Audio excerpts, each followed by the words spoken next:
வேதாரண்யம் கடற்பகுதியில் இந்த ஆண்டு சீசனில் அபூர்வ இனத்தைச் சேர்ந்த 95 ஆலிவ் ரெட்லி ஆமைகளிலிருந்து வெளிவந்த 958 முட்டைகளை சேகரித்து ஆமை குஞ்சு பொறிப்பகத்தில் வனத்துறையினர் பாதுகாப்பாக வைத்துள்ளனர்.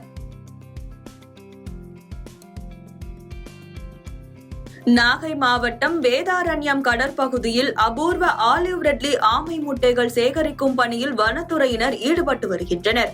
உலகில் அழிந்து வரும் அபூர்வ ஆமை இனத்தைச் சேர்ந்த ஆலிவ் ரெட்லி ஆமைகளை விருத்தி செய்து பாதுகாக்க தமிழ்நாடு அரசு கடந்த 1983ஆம் ஆண்டில் கோடியக்கரை மற்றும் ஆறுகாட்டுத்துறையில் ஆமை குஞ்சு பொறிப்பகங்களை ஏற்படுத்தியது. வழக்கமாக முட்டையிடுவதற்காக ஆலிவ் ரெட்லி ஆமைகள் ஜனவரி, பிப்ரவரி போன்ற சீசன் காலங்களில் ஆழ்கடல் பகுதியில் இருந்து சீதோஷ்ண நிலை காரணமாக வேதாரண்யம் கடற்பகுதிக்கு வருகின்றன.